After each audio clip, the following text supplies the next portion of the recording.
Rick Osmond for the Oopa Loopa Cafe, and I'm joined by Mark and Laura Nickless, who have done a great deal of research into a purported visit in ancient times by Chinese explorers in the middle of North America. Is that accurate? Good, excellent. Why don't you tell us a little bit about your research and what you're doing with it?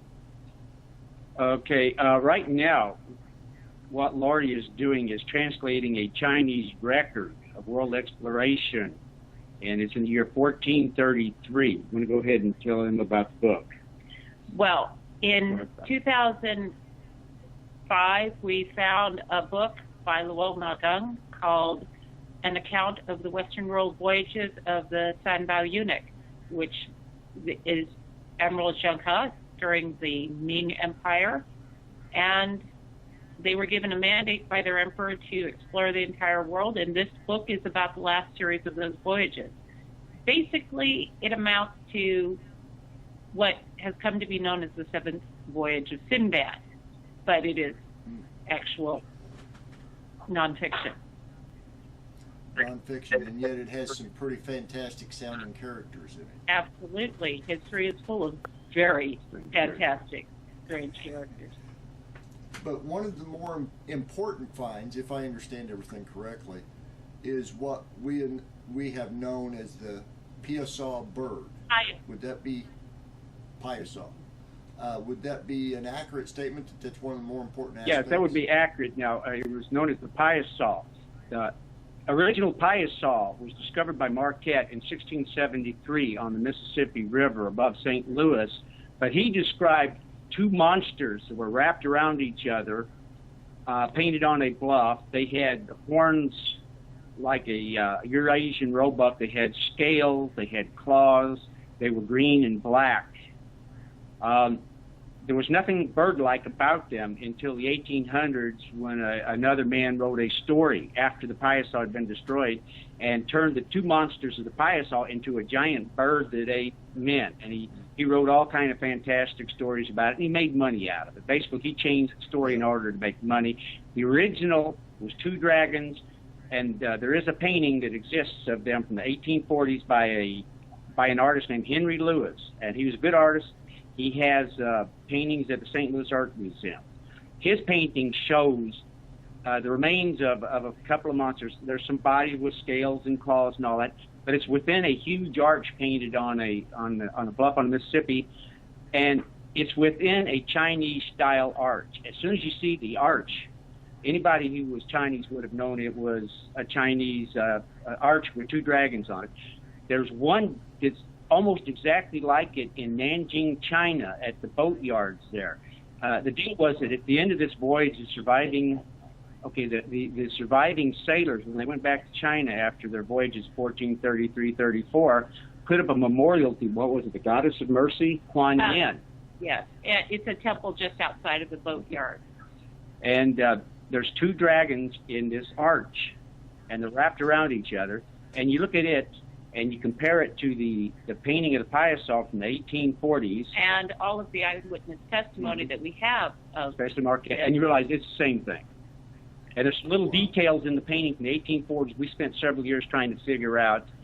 There was a bit in the middle we couldn't figure out, and then it finally hit us that it was a pearl with flames around it, and there's a pearl with flames around it in the between the dragons and Nanjing.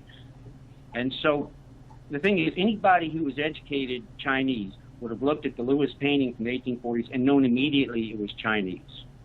And within a few months of it being painted and distributed in a book in Germany, it was basically for the German immigrants who were coming to the U.S. Anyway, within a few months, the property was bought up by a U.S. senator named James Semple, and he destroyed it. He tore it down. The deal was there was a village he was putting together there, and he said, okay, I will give you a building lot to build a house on. All you have to do is walk over here a couple of 100 feet and knock down some stone off of this monstrosity and use it for building material, and you get a free building lot. So you got free building material for a free lot. You simply had to tear down the dragons. Interesting. I found a similar pattern of intentional destruction on other famous sites or important archaeological sites. Well, one thing that doesn't come out in what Mark has just told you is that this gentleman was one of the premier advocates of the principle of manifest destiny, that white American immigrants had the only right to control and populate American continent. Yeah. Yeah, that was pretty pervasive. Yeah, but, this was a way of wiping out yet another competing claim to the land. yeah. But both of us are part Native American, I think, on both sets of grandparents, on both sides of the family, rather. And so it's a little different situation for us because some of our ancestors were already here. So it doesn't matter who got to America first. We were here first. The more we look at this as well, the more we find out that we are tribally related to the people that would have been in contact with these explorers. Well, since you mentioned the contact, one of the other things that came out of your research is a very careful and complete description of the Cahokia site. Yes. It's in the Chinese record. That was one of the things that really nailed down to me that we needed to put out an international call for a copy of this book. I saw it excerpted in another writer's, researcher's book, When China Ruled the Seas, and I said, whatever this comes to, we need to prove either that it is or it isn't what it appears to be, which was Cahokia. Right. And you sent me some images, which will be on screen right now. And one of the things that stands out in that image is the Chinese, stands out to me anyway, is the Chinese symbol for Saturn, Yeah. which is also the patriarchal cross without a stand-up stem. So it's the cross of Lorraine is also the symbol for Saturn in Chinese calligraphy. Well, one of the interesting things there is that when the Chinese described Cahokia, they are using, as a reference, one of their constellations. And the only two things that they use in their description that are not part of that constellation are the words to call one of the mounds the 7, and they call the other mounds the 9. They do not use Chinese words for Saturn and Jupiter. They use instead the Mayan terms for Saturn and Jupiter. Interesting. Which is interesting on top of that because they are describing religious practices, gods and so forth that are clearly Mayan related worship practices and religious terminology. So let me ask you an off-the-wall question about that. Is there any mention that during this these voyages that the Chinese brought elephants with them? No. Interesting, because there are certainly Asian elephants depicted in Mayan glyphs.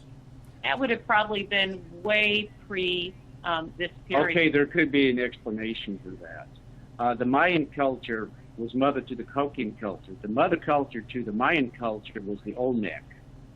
There's considerable evidence that the Olmec culture was started by survivors of the losers of the Civil War in China several thousand years ago. Chinese records say several 100,000 people got in boats and just disappeared across the Pacific Ocean. The earliest Olmec artifacts have clear Chinese characteristics. They're readable. You can read them. By scholars from China. Wow.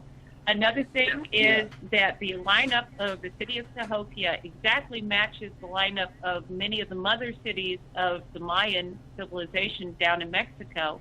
And those, in that they match Cahokia, match this heavenly market enclosure or heavenly scholars enclosure that is that constellation that's being referenced in Lowe's epic. Pretty cool. Absolutely. So you're going to be presenting this in more detail with a lot more and better graphics than we have here today at the Midwestern Epigraphic Society meeting. I don't know what the exact schedule is, but May 31st, June 1st. Yes. And it's in Columbus, Ohio at the Columbus Airport Marriott. I will also be speaking there, not as eloquently, I might add. Thank you. And I look forward to your full presentation, and I hope to get you back on here for a longer stint so that we can get into a little bit greater detail. I know that you've spent many years, if not decades, actually tracking this down. Close to a decade. And yeah, I can sympathize. I've been playing with my topic for 40 years and only got serious on it in the last 3. So, so I'll look forward to meeting you both, and certainly look forward to your presentation at the end of May, 1st of June in Columbus, Ohio. We will be tracking the path of the Chinese explorers from the last agreed upon by academia in general point that they were known to have been. And we will bring them all the way to Illinois.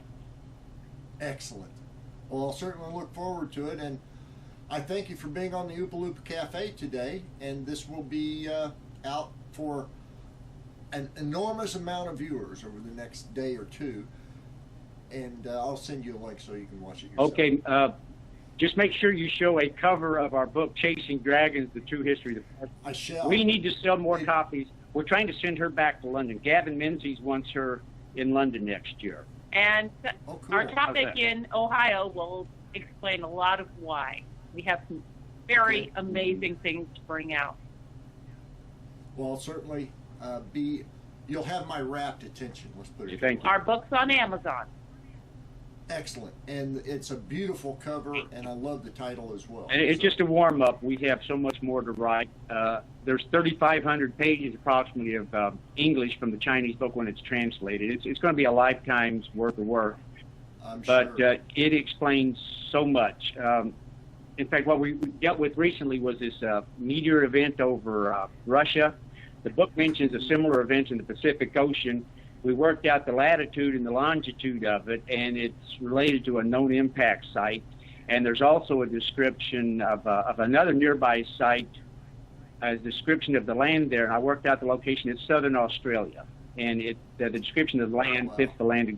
Fits exactly. It's just incredible. It's all in the book. Well, we'll try to help get a number of copies out there. I know that book sales have gone up a little bit over the last couple of months, and hopefully it'll continue to rise. Okay, thank you. Thank you. Well, thank you, Mr. and Mrs. Nickless, and I'll see you in a couple of months. Looking forward to it. Okay. Just really All right. cutting into our fishing, by the way. I understand completely. I have a 8-acre lake 100 yards from my house. Ooh, Eddie. Okay. At any rate, this is Rick Osmond on the Oopa Loopa Cafe, and stick around, we'll have some more in a bit.